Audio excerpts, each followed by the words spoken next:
வணக்கம். Moral of the story. இதுவும் ஒரு ரீக்ரியேஷன் வீடியோ தாங்க. கதை வந்து டெஸ்டிங் த காட்.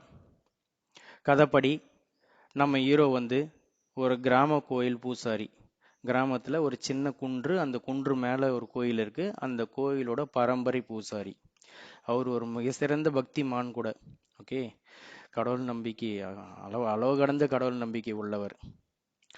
சரி, ஊரில் திருவிழா நடந்துக்கிட்டு இருக்குங்க. ஒரு ஒரு வாரம் திருவிழா நடந்துக்கிட்டு இருக்கு. திருவிழா ஸ்டார்ட் ஆனதுனால இவர் கோயிலுக்கு வர்றவங்க கொஞ்சம் கம்மி. வந்தால் யாரோ வெளியூருக்காரங்க தான் வருவாங்க.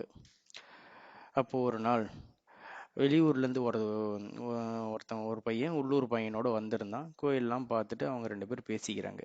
அதை நம்ம பூசாரி கேட்குறாரு, என்னன்னா, சும்மா நீ தான் கடவுள்னிட்டு இருக்க, அந்த கடவுளுக்கு உன் மேலே அக்கறை இருக்கா, இல்லை அந்த கடவுள் ஏதாவது நீ டெஸ்ட் பண்ணியிருக்கியா அப்படின்னு அந்த வெளியூர்கார பையன் வந்து உள்ளூர் பையனை கேட்டுட்டான்.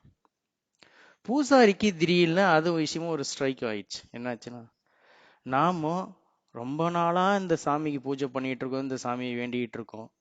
ஆனா இந்த சாமி நம்ம மேல அக்கறை இருக்கு, நம்ம ஏதாவது ஒரு விதத்துலயாவது நம்ம காட்டுறாங்களா, நம்ம சாமிக்கு நம்ம பிடிச்சிருக்கா, அது மாதிரி ஏதாவது காட்டுறாங்க அப்படின்னு யோசிக்கிறாரு. சரி, யோசிக்கிறாரு. திடீர்னு அவருக்கு ஒரு யோசனை வருது. அதாவது சாமினா சாமி நேரில் வரணும்னு அவசியம் இல்லை, ஏதாவது ஒரு சிம்டம்ஸ் மூலமாக செய்யலாம்ல அப்படின்னு அவரே ஒரு முடிவு எடுக்கிறாரு. ஓகே, அப்போ என்ன நான் யோசிச்சுட்டு ஒரு ஐடியா வந்து நேராக கோயில் உள்ள போய், கடவுளே, இத்தனை நாளாக நான் உன் மேலே அளவு கடந்த பாசம் வச்சுருக்கேன், பக்தி வச்சுருக்கேன். அதே பக்தி, அதே பாசம் உங்ககிட்ட இருக்கான்னு நான் எப்படி தெரிஞ்சுக்கிறது? சரி, நான் ஒரு டெஸ்ட் வைக்கிறேன். அது, நான் நாளைக்கு என் கையால் எடுத்து சாப்பிட மாட்டேன், ஆனால் என்னை நீ சாப்பிட வைக்கணும். அப்போ நீ என் மேலே பாசமாக இருக்குன்றதை நான் ஒத்துப்பேன் அப்படின்னு கடவுள்கிட்ட அங்கே சங்கல்பம் சொல்கிறாரு. ஓகே, சொல்லிட்டு இறங்கி வராரு. வரும்போது அவருக்கு திடீர்னு அகைன் ஒரு டவுட் வருது. என்ன டவுட் வருதுன்னா, அவர் ஒரு சிறந்த தர்மசீலன். தர்மசீலன்னா அரசன், ஆன்றோர், பெற்றோர், தர்மபத்தினி, இவங்க 4 பேர் ஏதாவது சொன்னா மறுப்பு சொல்லக்கூடாது, உடனே அதை செஞ்சிடணும். இப்ப இந்த 4 பேர் நாளைக்கு சாப்பிடுன்னு சொன்னா சாப்பிட்டுணும். அவங்க கிட்ட இந்த கதை சொல்ல முடியாது, நான் இது மாதிரிலாம் சொல்லிட்டு இருக்க முடியாது. என்ன பண்றதுன்னு யோசிக்கிறாரு. ஓகே, திருவிழா காலம், இவர் கோயிலுக்கு கூட்டம் வராது. அப்போ நம்ம அந்த கோயிலில் ஆள் இல்லைன்ற போது நம்மளை யாரும் தேட மாட்டாங்க, ஒரு 2 நாளைக்காவது தேட மாட்டாங்க அட்லீஸ்ட் அப்படின்னு அவர் தெரிஞ்சு யோசிச்சு முடிவு எடுத்துட்டு நைட்டு வீட்டுக்கு போனோடனே தன் பொண்டாட்டிக்கிட்ட, நாளைக்கு எனக்கு ஒரு முக்கியமான வேலை இருக்குது, நான் பொழுது விடியறதுக்கு முன்னாடி கிளம்பி போயிடுவேன், நான் நடுநிசிக்கு தான் வருவேன், திருப்பி நடுராத்திரிக்கு தான் வருவேன், ஓகேவா?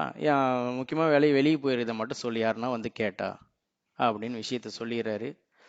சொல்லிட்டு நடுநிசி நல்ல நடுராத்திரி எந்திரிக்கிறாரு. எந்திரிச்சு போய் குளிச்சுட்டு இங்கிருந்தே தன் வீட்டாண்டேருந்தே அவருடைய கோயிலை பார்த்து ஒரு கும்பிட்டுக்கிட்டு, கடவுளே, ஞாபகம் இருக்கும், நான் பந்தயம் வச்சிருக்கிறேன் அப்படின்னு சொல்லிட்டு விறுவிறுன்னு ஊரை விட்டு வெளியே போக ஆரம்பிக்கிறாரு. ஊர்லலாம் ஒளிஞ்சிக்கிட்டு இருந்தா பிரச்சனைன்னு சொல்லிட்டு ஊரை விட்டு வெளியே போக ஆரம்பிக்கிறாரு. ஒரு ஊருக்கும் இன்னொரு ஊருக்கும் நடுவில் கண்டிப்பாக காடு இருக்கும் அந்த காலத்தில்.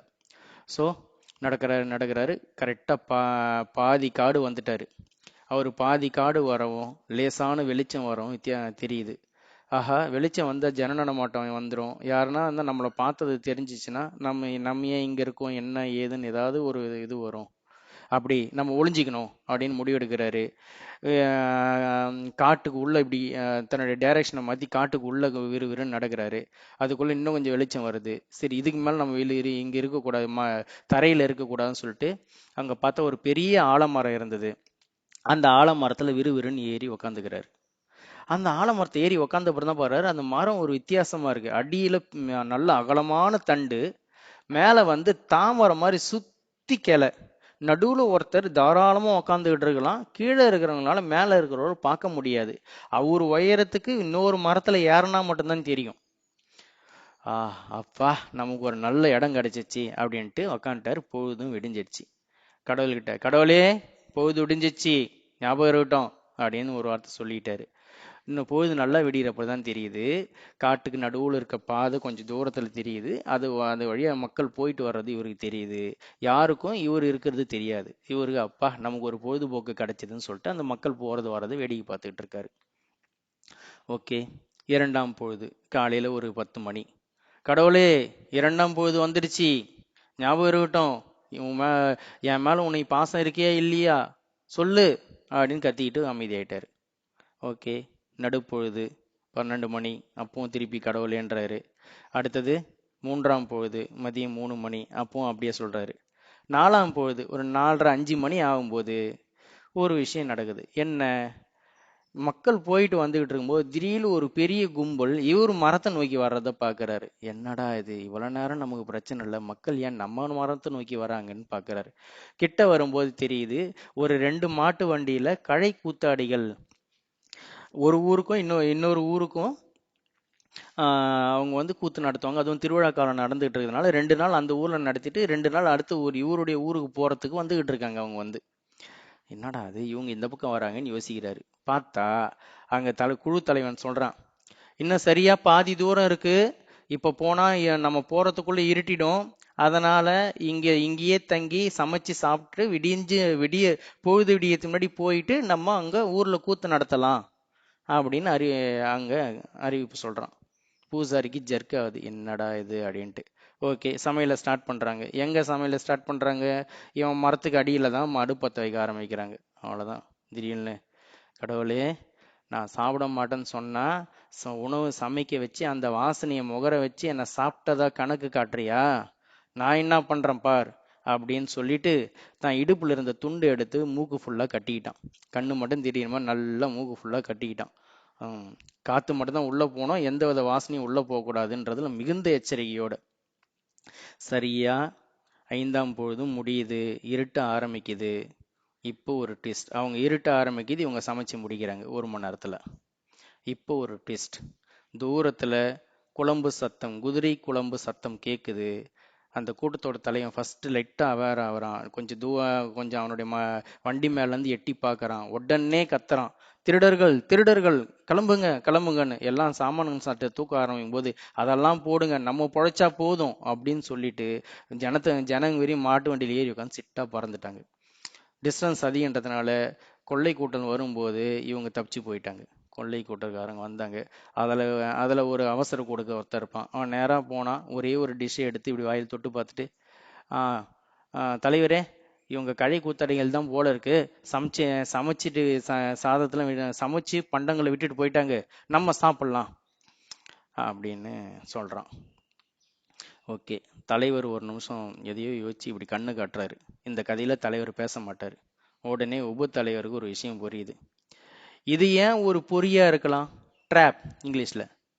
அதாவது அரசன் என்ன சொல்லியிருக்காருன்னா, இந்த திருவிழா முடியறதுக்குள்ள இந்த கொள்ளை கூட்டத்தை நான் பிடிச்சி காட்டுறேன்னு சபதம் மேற்கொண்டு இருக்கிறான். இது உடனே எல்லா திருடர்களும் அலர்ட் ஆகுறாங்க.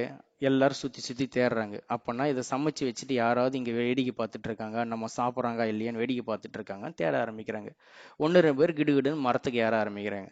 அதுல ஒருத்தன் கத்த ஆரம்பிக்கிறான், டேய், என்ன உங்களுடைய சதி திட்டம் எங்களுக்கு தெரியாதுன்னு நினைக்கிறியான்னு கத்த ஆரம்பிக்கிறான்.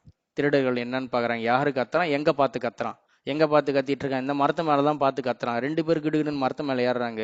மரத்து மேல இருக்க நம்ம பூசரியை தூக்கி குண்டு கட்ட தூக்கி கீழே போடுறாங்க. கீழே 2 பேர் கேட்ச் பிடிக்கிறாங்க.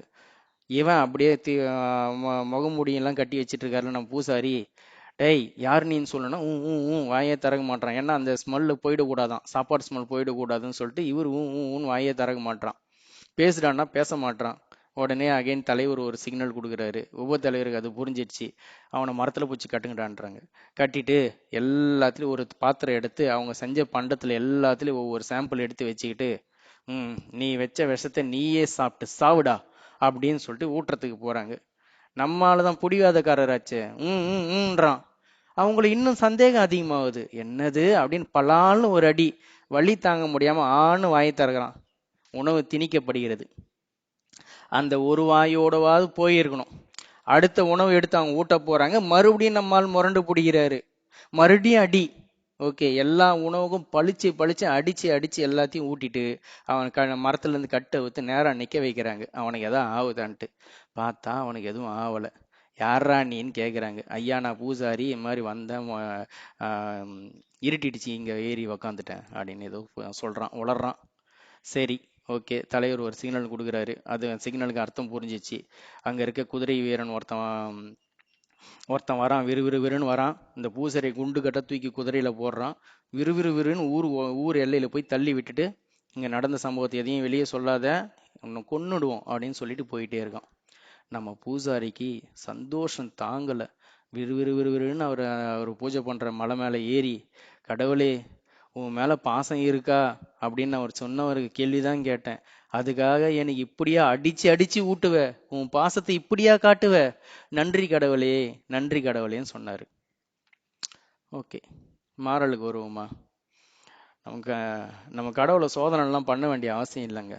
உங்களுடைய பூஜா பலனை பொறுத்து அவர் கண்டிப்பா அருள் செய்வாருங்க.